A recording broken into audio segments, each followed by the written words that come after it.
Kannada cinema ರಂಗದಲ್ಲಿ ಕಳೆದ 25 ವರ್ಷಗಳಿಂದ ಸಾಲು ಸಾಲು ಸಿನಿಮಾಗಳನ್ನು ನೀಡುತ್ತಾ ಬಂದಿರುವ ಅಭಿಮಾನಿಗಳ ಪಾಲಿನ ಡಿ ಬಾಸ್ ದರ್ಶನ್ ಇದೀಗ ಮತ್ತೊಂದು ಭರ್ಜರಿ ಬ್ಲಾಕ್ ಬಸ್ಟರ್ ಹಿಟ್ ಸಿನಿಮಾ ಕೊಡಲು ಬರ್ತಿದ್ದಾರೆ ಅಂತ ಅಭಿಮಾನಿಗಳು ನಿರೀಕ್ಷೆಯ ಬೆಟ್ಟವನ್ನೇ ಎದೆಯಲ್ಲಿ ಇದೀಗ ಇಟ್ಕೊಂಡು ಕಾಯ್ತಿದ್ರು. ಡೆವಿಲ್ ಸಿನಿಮಾ ರಿಲೀಸ್ ದೊಡ್ಡ ಮಟ್ಟದಲ್ಲಿ ಆವರಿಸುವುದು ಗ್ಯಾರಂಟಿ ಅಂತ ಕಾಯ್ತಿದ್ರು ಫ್ಯಾನ್ಸ್.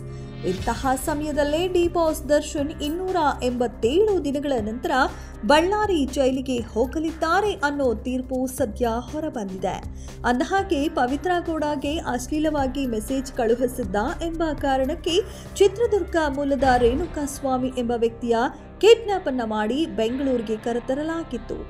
ಬೆಂಗಳೂರಿಗೆ ಬಂದ ನಂತರ ಪಟ್ಟಣಗೆರೆಯ ಶೆಡ್ ಒಳಗೆ ಭಾರೀ ಹಿಂಸೆಯನ್ನ ಮಾಡಿ ಹತ್ಯೆ ಮಾಡಿದ್ದ ಆರೋಪ ಮಾಡಲಾಗಿತ್ತು. ಈ ವಿಚಾರ ಕೆಲವು ದಿನಗಳ ನಂತರ ಹೊರ ಜಗತ್ತಿಗೆ ಗೊತ್ತಾಗಿ ಪೊಲೀಸರು 17 ಆರೋಪಿಗಳನ್ನ ಅರೆಸ್ಟ್ ಮಾಡಿದ್ರು. ಹೀಗೆ ಹಲವು ವಿಚಾರಣೆಯ ಬಳಿಕ ಅಂತಿಮವಾಗಿ ನಟ ದರ್ಶನ್ ಮತ್ತು ಪವಿತ್ರ ಗೌಡ ಸೇರಿದಂತೆ ರೇಣುಕಾಸ್ವಾಮಿ ಕೊಲೆ ಕೇಸ್ನ 17 ಆರೋಪಿಗಳಿಗೆ ಜಾಮೀನು ಸಿಕ್ಕಿತ್ತು. ಇದೀಗ ಆ ಎಲ್ಲ ಆರೋಪಿಗಳಿಗೆ ದೊಡ್ಡ ಆಘಾತವೇ ಎದುರಾಗಿದೆ. ಹೌದು, ಇದೀಗ ಮಾನ್ಯ ಸುಪ್ರೀಂ ಕೋರ್ಟ್ ನೀಡಿರುವ ತೀರ್ಪು ಭಾರಿ ದೊಡ್ಡ ಸಂಚಲನವನ್ನೇ ಸೃಷ್ಟಿಸಿದೆ.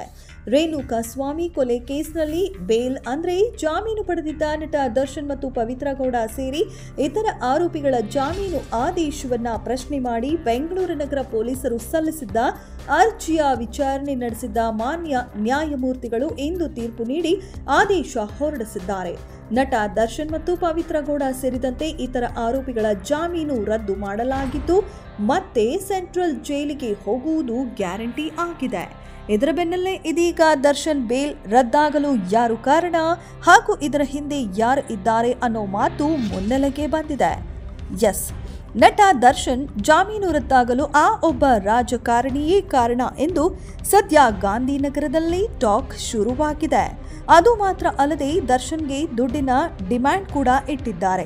ಆ ಹಣವನ್ನ ದರ್ಶನ್ ಕೊಡಲು ನಿರಾಕರಿಸಿದ್ದಕ್ಕೆ ಆ ರಾಜಕಾರಣಿ ಈ ರೀತಿಯ ತೀರ್ಪನ್ನ ಕೊಟ್ಟಿರಬಹುದು ಅಂತ ಸದ್ಯ ಹೇಳಲಾಗುತ್ತಿದೆ. ಅಷ್ಟಕ್ಕೂ ಆ ರಾಜಕಾರಣಿ ಯಾರು, ಯಾಕೆ ಈ ರೀತಿಯ ಕೆಲಸಕ್ಕೆ ಮುಂದಾಗಿದ್ದಾರೆ, ಇದರ ಸತ್ಯಾಸತ್ಯತೆ ಏನು, ಇದರ ಹಿಂದೆ ಯಾರು ಇದ್ದಾರೆ ಎಂಬುದನ್ನ ಇನ್ನಷ್ಟೇ ತಿಳಿಯಬೇಕಿದೆ. ಇದೆಷ್ಟು ಈ ಹೊತ್ತಿನ ಸುದ್ದಿ. ಮತ್ತಷ್ಟು ಸುದ್ದಿಗಳಿಗಾಗಿ ನೋಡ್ತಾ ಇರಿ ಸಿರಿ ಟಿವಿ.